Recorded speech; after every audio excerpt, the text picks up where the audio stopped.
Hi, I'm Sandi Genovese, and this cool paint can is what we're going to look at for the project today.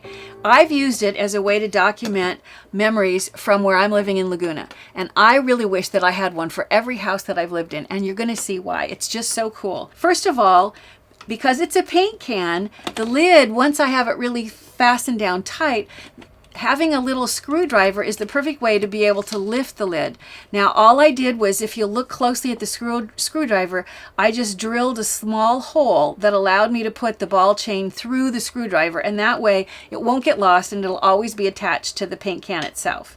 Then when you look at the lid, let me pull this off and show you. The lid actually is where I'm going to put some of the things like the address, my initial. All of these are fastened down. These are just, if I turn it over, I don't know how easy you can tell, these are just magnets. This is not glued down at all, just because it's so easy. And I've used a circle cutter that we're going to see how to just to put the background paper that sits inside the lid of the paint can. The really fun stuff is all the things inside. And this is the best way to remember the places where you've lived. Here is the fabric for the duvet cover and pillows and things in the bedroom upstairs, in the master bedroom. This is fabric from the pillows and the couch in the living room, and actually also for a tablecloth.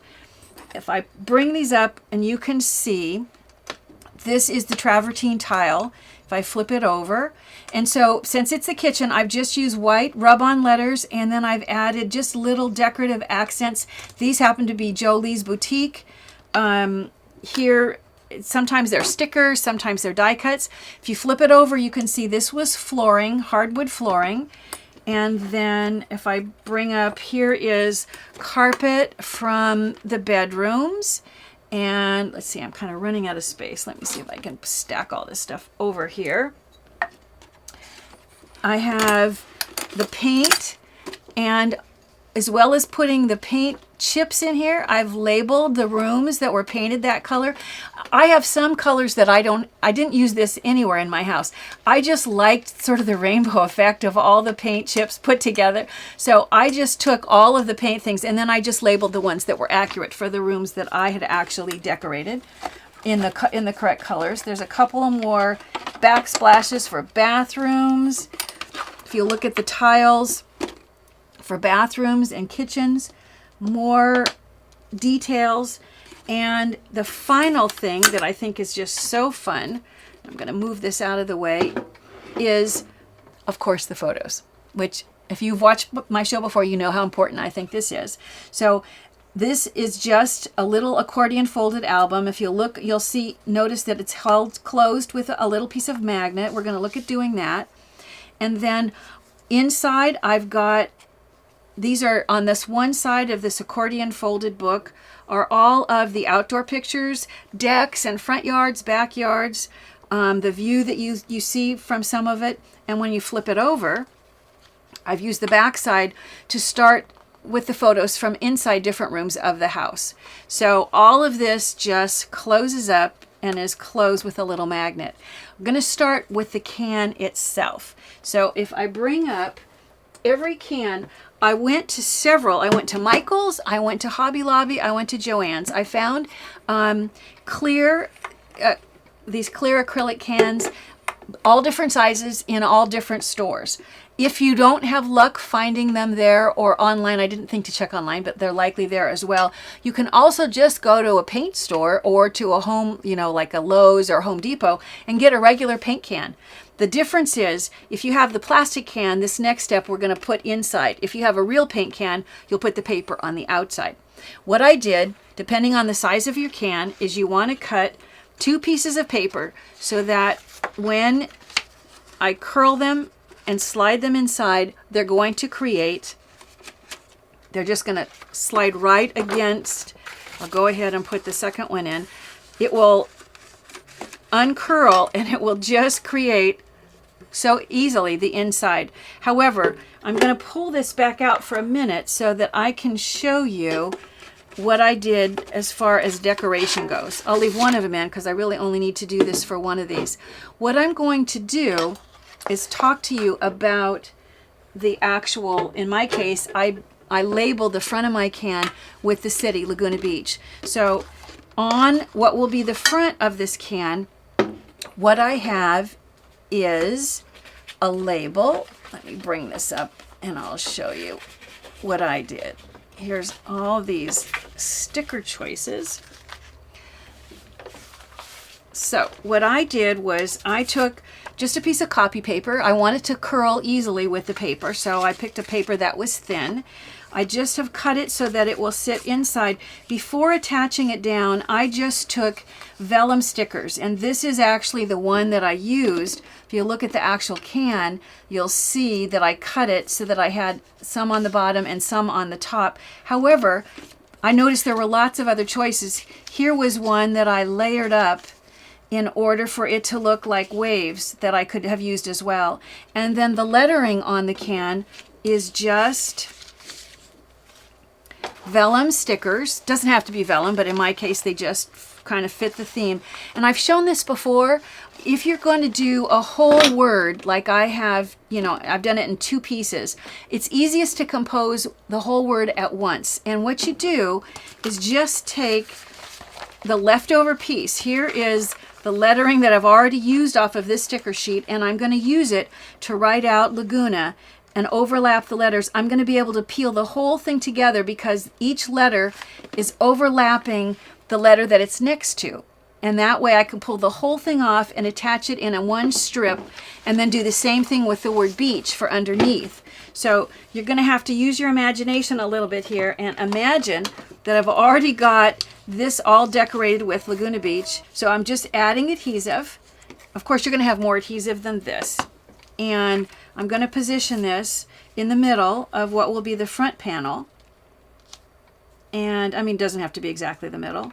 And go ahead and attach it down. Remember, your imagination is going to say Laguna Beach, and then this, or obviously yours is going to say where you're living, and you're going to go ahead and drop this into the paint can, and you can see how it starts to really quickly and easily come together. When you look at the lid of the can, here is the lid of the new can, and it fits perfectly inside. You look and see, even though the cans look the same, they're not exactly the same. There's a difference in all the ones I got at all the different stores. Even the same store, but different times of the year, they weren't always the same. So that's where, if you have need for a circle cutter, I'm going to show you my favorite. This is one that I got from Stampin' Up, and here is the circle cutter. Here is the paper that I'm going to cut that just matches the paper that's inside. And I'm going to show you how this is set in a minute. I'm going to go ahead first and show you the cutting action because right now I have it already set the right size. So if you look closely, the blade is here, and there's, you know, it's easy to change the blade out when you need a fresh one. And then I'm going to just seat this into this opening. There's a little notch and a groove that lets you allow it. You just hold on to this while you rotate it.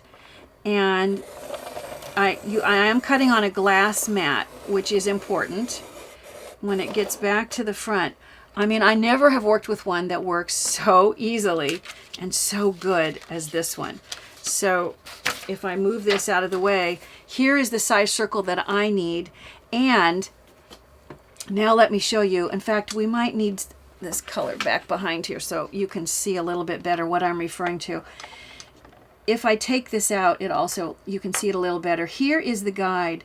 Now the bottom row is centimeters and the top row is inches, and hopefully you can see that top row. This dial is what you move, and as I turn this, can you see how this is moving? As I turn this, it's moving so that you're setting it right now.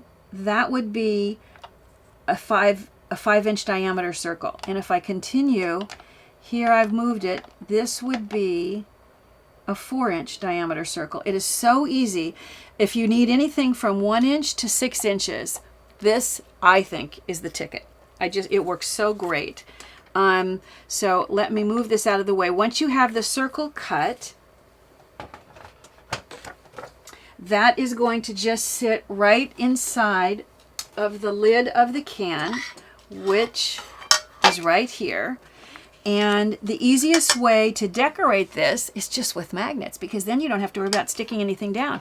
So what I've done is I've cut out a tag, and then with a white pin, I'm going to go ahead. Actually, I'm going to stick this down first because my white pin is takes a minute to dry, and then I won't be able to stick it down. So I'm going to go ahead and position this onto the tag, and then I've got a little crooked, so I'm going to straighten that out a little bit. And then I have to face it toward me. You would write whatever is the address or whatever information you want to put on the tag that's going to go and sit on here. And then I'm going to take this. Is one of those little magnets. It's pretty strong, but to me it's obvious that it's a magnet when it looks like this. It stops looking like a magnet if I take just any circle sticker, and it can either be the size of the magnet or it could be smaller and you could see silver around the edges. But this is going to decorate that magnet so that now it just looks like a fun little dot, and that is going to hold this in place.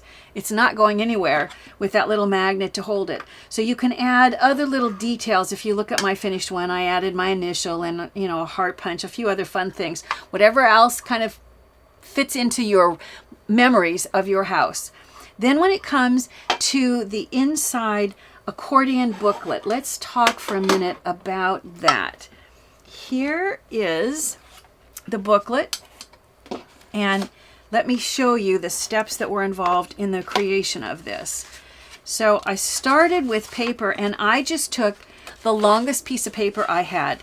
It was 25.5 inches long. That's just the length of this paper. If you go to the art section of Hobby Lobby or Michael's, they carry Canson paper in these oversized pieces. I did cut a 6-inch width, but it's just the length of the paper, which happens to be 25.5. Every 4 inches along this length, I took my bone folder and I scored it. So I score at 4 inches, and then the next at 4 inches. I just kept going. I'm going to go ahead and accordion fold this up on those score marks. When I got to the final score mark, I had this little piece of paper left. So what I did is I came in and I scored a 1/4 inch again, which gives me this spine and allows me to wrap this around, so I end up with a little spine that's that 1/4 inch, and then whatever was left for the top. So this is going to give me this little accordion folded booklet.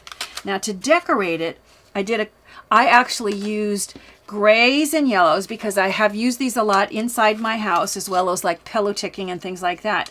I didn't have any more of this gray paper, so I just picked other paper that was similar to give you the idea. I'm going to go ahead, I've cut this so that it will fit and to this section here. I'm going to go ahead. Remember, you're going to put more adhesive than this. I'm just holding it in place so you can see how to build this. And I'm going to go ahead and place this onto that first panel, and then the part that overlaps it, I cut a piece of yellow that is the same dimension as this white border, and I'm going to fasten that down, but first I'm going to attach more gray paper over the top. So this gray paper I happen to have run through the Xyron machine, so it's already got adhesive. I'm just going to peel off the backing and line this up with one of the ends.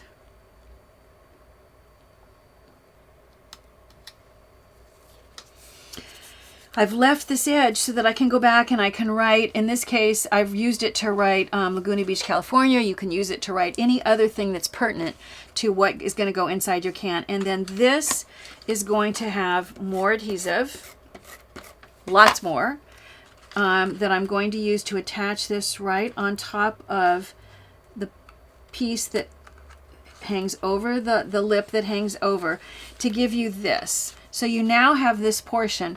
At this stage of the game, all you really need, because I have lots of outdoor pictures, I have a small house because I wanted a really big yard. So gardening is something that I really enjoy. So what I've done here is I'll pull these up so you can see what I used. I just have taken, these are stickers. This is a die cut. Let me see just if I can set that there. This was the center of the die cut, and I've raised it with a little foam adhesive. All of these have just been fastened onto this section of the cover, and then with a black pen or a white pen, you're going to add the details. Next, let's look at the magnet closure, because that is handy way for this to stay closed. For that to happen, I've shown this before too, but if you haven't seen it, you can go to Staples, and I imagine all the Home Depot stores or office, the big box office stores probably all carry. These are business card size magnets, and this happens to be a box of 50. And it was not expensive, especially considering that there's 50 in here. So I've taken one of these magnet that's self-adhesive, and I'm going to use that. I've gone ahead and I've trimmed off. If I set this back down, you can see these were the ends of the magnet. And I'm going to stick the magnet sides together. Now, sometimes you do want to, there seems, based on the north and the south pole of the magnet, there's one dimension. This is holding together, but barely. That hardly is holding at all. Not well. When I turn it the other direction, you want to make sure that your magnets are going to hold together nice and strong. And then line up. I'm going to see if it makes any difference. It's about the same. So line up the ends so you have magnet sides together and then the sticky sides on the outside. So I'm just going to now go back, and I'll use the tweezers so you can, my fingers out of the way, and you can see I'm going to pull the backing off. So now I have the adhesive exposed, and I'm going to find the center of this panel and go ahead. You can mark it if you want it to be, exactly in the middle. And I'm going to go ahead, press it down, and then notice the other magnet is still stuck to that. Now I'm going to peel the backing off of the other magnet piece, and when I close this over and press, not only will the magnets stick, but now I can be certain that they will align when the book is closed. So now I've got magnet here and magnet here, and when it's closed, it's going to hold this book closed nicely. So when you look back at the finished one, all that remains now is to add in the photos as well as any journaling memories that you want to add of all the things that reminded you of the place where you lived. Whether you've remodeled a home or whether you bought a new home or you bought an older home, it's really fun to keep as many of the three-dimensional bits and pieces as you can. Keep them in a handy paint can. I wish I had one for every house I ever lived in.